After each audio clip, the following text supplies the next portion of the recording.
오늘도 새벽을 깨우시는 여러분에게 하나님의 놀라운 은혜가 동행하심이 축복하심이 넘치기를 간절히 바라겠습니다. 모세가 백성들에게 40년 광야를 떠돌아야 된다라는 하나님의 심판을 선언하자 백성들이 어떻게 됩니까? 크게 슬퍼합니다. 애통해합니다. 그리고 다음 날 아침 일찍 일어나서 산 꼭대기에 올라가서 외칩니다. 뭐라고 외칩니까? 우리가 여호와께서 허락하신 곳으로 올라가리니 우리가 범죄하였음이니이다. 그곳으로 올라가자. 우리가 잘못했다. 모세가 만류했습니다. 올라가지 마십시오. 올라가면 패할 것입니다. 그럼에도 불구하고 그들이 다시 올라갔습니다. 그리고 어떻게 됐습니까? 고집부리고 올라갔다가 아멜렉 사람과 하나안 사람이 내려와서 백성들을 공격하고 호르마까지 추격했습니다. 1차 가나안 정복이 이렇게 실패로 끝나게 되어졌다는 것입니다. 근데 이 모세 40년 동안 이스라엘 백성들을 인도하면서 모세에게 정말 가장 아쉬웠던 순간이 바로 이 순간이었을 것입니다. 그래서 모세가 신명기에서 이 사건을 회고하면서 출애굽 2세들에게 다시 말하고 있습니다. 모세가 회고할 때 그 부분을 보게 되면 좀 더 이 본문이 명확하게 또 이스라엘 백성들이 어떻게 했는지를 우리가 확인할 수가 있습니다.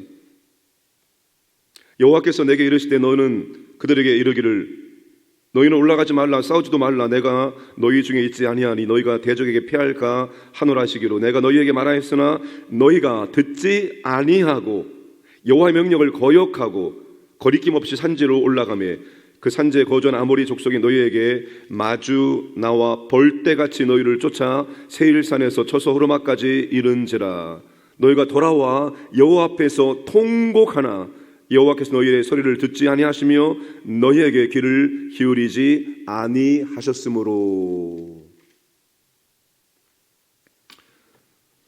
여러분, 하나님이 주신 절호의 기회를 놓치고 후회하는 일이 없기를 바랍니다. 이들이 통곡했습니다. 통곡. 그때 하나님의 말씀에 순종했더라면. 근데 하나님이 주신 너무나 좋은 기회를 놓쳐버리고 그들이 대성통곡했다는 것입니다. 부족에도 순종하면 됩니다. 사랑하는 여러분, 부족에도 순종하면 됩니다. 하나님은 유능한 사람을 원하지 않습니다. 하나님은 뛰어난 사람을 원하지 않습니다. 하나님은 지혜로운 사람을 원하지 않습니다. 하나님은 순종하는 사람 원합니다. 하나님이 마음껏 부려먹을 수 있는 사람 원합니다. 이것 좀 해줄래? 알겠습니다. 하나님 아버지. 즉각 순종하는 사람 원합니다. 하나님 아버지, 순종하고 싶은데 이것도 없고 저것도 없고 이것도 안 되고 저것도 안 되고 부족하고 모르겠습니다. 하나님 그런 사람 원치 않습니다. 하나님은 너 이거 한번 해보겠어? 내가 너한테 할 수 있는 기회를 줄게. 너한테 내가 축복의 기회를 줄게. 내가 너한테 섬김의 기회를 줄게. 내가 너한테 이런 저런 기회를 줄게. 한번 해볼래? 했을 때 하나님은 순종하는 사람 원합니다. 순종하면 됩니다. 순종하면 됩니다. 이것저것 따지지 말고 하나님이 하라고 하는 것 순종하면 되는 겁니다. 하나님이 도와주십니다. 반드시. 지금 이스라엘 백성들이 하나님이 주신 절호의 기회를 놓쳐버리고 지금 뒷북을 치고 있는 것입니다. 처음부터 믿음으로 순종했으면 얼마나 좋았을까요? 그러면 40년 동안 광야를 방황할 필요가 없는 것이었습니다. 그런데 원망과 불순종으로 기회를 잃어버렸습니다. 뒤늦게 후회하고 그 다음날 진격했습니다. 그러나 실패했습니다. 사랑하는 여러분, 한 번 놓친 기회는 다시 쉽게 우리 가운데 돌아오지 않습니다. 이들이 첫 번째 가나안 정복의 기회를 놓쳐버리고 몇 년을 광야를 돌면서 다시 기회가 찾아옵니까? 40년입니다. 40년 동안 가나안 정복의 기회가 돌아오지 않아요. 한 번 놓쳐버린 기회가 40년이 지나서 그제 돌아옵니다. 사람들이 여러분, 신앙을 굉장히 가볍게 여기고 하나님의 자녀됨을 가볍게 여기고 직장 때문에 안 믿는 배우자 만나 결혼해서 잠깐 신앙을 떠납니다. 교회를 떠납니다. 잠깐 떠나고 돌아오려고 했는데 그 떠나고 언제 돌아온지 아십니까? 30년, 40년, 50년이 지나서 뒤늦게 돌아옵니다. 그러니까 여러분, 놓쳐버린 교회가 다시 두 번째, 세 번째가 곧바로 이어서 오는 것이 아닙니다. 하나님 우리에게 축복의 교회를, 우리에게 은혜의 교회를 주었을 때 그것을 붙잡을 수 있는 그런 믿음의 사람이 됩니다.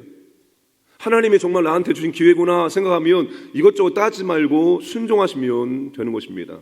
사랑하는 여러분, 하나님이 우리 교회 가운데 주시는 기회, 우리 개인에게 주시는 놀라운 기회, 그 기회를 절대로 놓치지 마시고 꼭 붙잡으시기를 주님의 이름으로 축복합니다. 여러분, 하나님께서 함께하지 않으시면 여러분 패배하는 것입니다. 이스라엘 백성들이 아무리 일찍 일어나서 산 꼭대기에서 승리의 함성을 지르고 불타는 의지를 태워도 하나님이 그들과 함께하지 않으면 그들의 결과는 실패입니다. 오늘 본문에서 하나님께서 두 번 반복하는 게 뭡니까? 42절에 여호와께서 너희 중에 계시지 아니하니 올라가지 말라. 하나님이 너희와 함께하지 않을 것이다. 그러니까 올라가지 말라. 44절에 그래도 산 꼭대기에 올라가고 여호와의 언약궤와 모세는 진영을 떠나지 아니하였더라. 하나님은 그들과 함께하지 않았습니다.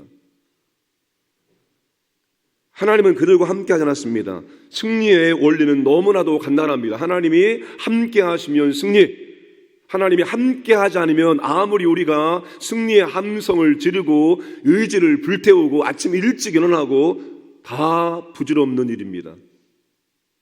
하나님이 함께 하실 때만이 우리가 준비하고 우리의 모든 의지와 우리의 모든 것들이 소용이 있는 것이지, 하나님이 함께 하지 않으면 인간적인 요소 아무리 철저하게 준비하고 함성을 지르고 갈등할지라도 실패입니다.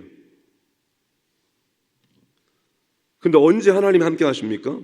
하나님을 신뢰하고 하나님의 말씀 믿고 순종할 때입니다. 예수가 함께 하시니 신뢰하는 겁니다. 신뢰. 그분을 절대 신뢰하고 그분의 말씀을 믿고 그리고 순종하며 하나님께서 함께 하십니다. 왜요? 아니, 하나님 말씀 붙들었지만 당신이 하신 말씀을 붙들고 당신이 하신 말씀대로 행하고 있는데 당신이 책임지는 것은 너무나도 당연합니다. 하나님이 하신 말씀이기 때문에, 하나님의 성품이 하나님의 말씀에 있기 때문에 하나님은 당신이 하신 말씀을 철저하게 지키시는 분입니다. 언약에 신실하신 하나님, 신구약 성경에 면밀히 흐르고 있는 하나님은 뭡니까? 당신이 한번 말씀하시면 그 말씀에 당신의 아들을 보내서 그 말씀을 지키실 정도로 하나님은 당신의 말씀에 변함없이 신실하신 하나님입니다. 하나님을 신뢰하고 그분을 믿고 그분의 말씀 붙들고 순종하면 하나님은 함께 해 주십니다. 그리고 하나님 함께 해 주시면 우리는 언제 어디서나 뭘 하든지 승리할 수 있습니다. 사랑하는 여러분, 하나님께서 함께 하시는 방법은 간단합니다. 그분 신뢰하고 그분 말씀 믿고 순종하면 하나님은 함께 해주십니다. 하나님이 함께 해주심으로 승리하는 것을 많이 경험해야 됩니다. 작은 승리, 중간 승리, 정말로 인간이 감당할 수 없는, 상상할 수 없는 놀라운 승리를 자주 경험해야 돼요. 하나님이 신뢰하고 말씀에 순종했더니 하나님이 저렇게 이렇게 도우셔서 역사하셔서 이렇게 승리의 결과물들이 많아야 됩니다. 그래야 하나님과의 관계가 확실해지는 겁니다. 어떤 환난 풍파가 올지라도 절대로 믿음의 뿌리가 흔들리거나 뿌리 뽑히지 않게 됩니다. 하나님이 함께 하셔서 주신 승리의 증거들이 간증이 없으니까 의심하고 회의하고 이런저런 풍파에 흔들리고 세파에 휩쓸려 내려가게 되어지는 것입니다. 하나님의 함께 하심으로 내게 주신 승리의 이 증거들이 여러분 점점 더 많이 쌓여지기를 주님의 이름으로 축복합니다. 이스라엘은 잘못을 만회하기 위해서 하나님의 처분을 거스르고 하나님이 이렇게 징계하겠다라고 딱 이미 말씀을 선포했는데 그거를 거스르고 또다시 하나님이 허락하지 않은 일을 합니다. 또다시 하나님의 뜻과 반대되는 일을 합니다. 또다시 하나님 말씀을 안 듣고 자기들의 뜻대로, 자기들의 감정대로, 자기들의 마음대로 하고 있습니다. 또다시 하나님 앞에 죄를 범하고 있습니다. 여러분, 하나님의 뜻과 맞지 않는 것은 아무리 열심히 하고 아무리 인간적으로 좋은 결과를 많이 내도 그것은 범죄입니다. 우리의 인생은 여러분, 믿음의 인생은 우리가 하나님의 뜻대로 행하고 있느냐 이 차이입니다. 이 차이. 아무리 잘해도, 아무리 열매가 가득해도 하나님의 뜻이 아닌데 하는 것들은 전부 다 하나님께 범죄하는 것입니다. 하나님께 범죄하는 것입니다. 이스라엘 백성은 또다시 하나님께 범죄하고 있습니다. 우리는 자기 잘못에 책임을 지고 겸손하게 하나님의 결정, 하나님의 징계를 따라주셔야 됩니다. 내가 잘못해서 이러한 결과가 있고 이런 하나님의 징계와 이런 하나님의 결정이 주어졌다면 우리는 겸손한 마음으로 그것을 받아들일 수 있어야 됩니다. 그걸 겸손한 마음으로 받아들여야지 또다시 하나님께서 참된 회개를 보고 우리 가운데 기회를 주시는 것입니다. 그런데 이스라엘 백성들은 하나님의 결정, 하나님의 징계를 또다시 무시하고 또다시 자기 마음대로 꼭대기에 올라가서 함성을 지르고 처절하게 실패를 당하게 되어집니다. 메시아 여러분, 모든 것들 하나님의 뜻대로 감당하려고 애를 쓰시고 하나님께서 결정해 주신 거라면 그냥 수용, 그냥 받아들이고 그 상황 가운데 하나님의 뜻대로 추구하려고 하면 되는 것입니다. 사랑하는 여러분, 하나님께서 정말 하나님의 뜻대로 하는 우리들에게, 하나님 말씀대로 순종하는 우리들에게 함께 하심을 통해서 정말 하나님의 은혜와 능력으로 되었습니다. 이런 고백들이 우리 교회 가운데 더욱더 풍성해지기를 주님의 이름으로 축복합니다.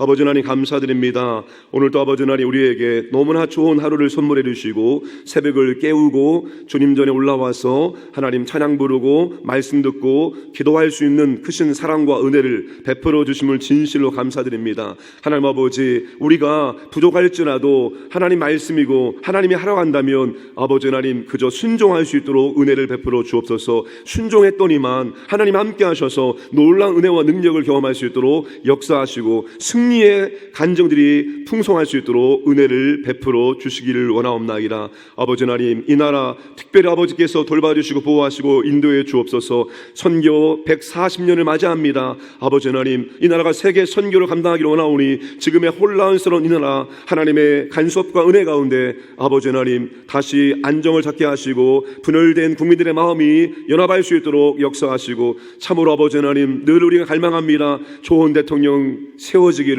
아버지 하나님 은혜를 베풀어 주셔서 참으로 아버지를 두려워할 수 있는 사람이 대통령을 세워질 수 있도록 은혜를 베풀어 주옵소서. 오늘도 광인의 모든 가족들, 가정과 직장과 사업장과 자녀들, 재산 모든 것들을 돌봐주시고 보호하시고 하나님 인도해 주시고 하나님의 은혜를 경험케 하시고 감사와 찬송 드리는 복된 날 될 수 있도록 역사하여 주옵소서. 오늘 아버지 하나님 구역장신에 출발합니다. 1박 2일 하나님께서 인도하시고 함께 하시고 예배하신 놀라운 은혜를 경험케 해 주시기 원합니다. 새벽을 깨어 기도하는 주님의 자녀들에게 하나님 아버지 가까이 해 주시고 하나님의 기도를 들으시고 하나님 아버지 하나님의 살아계심과 역사하심과 능력을 체험할 수 있도록 기도에 응답하여 주옵소서. 감사하며 모든 말씀 예수님의 이름으로 기도드리옵나이다. 아멘.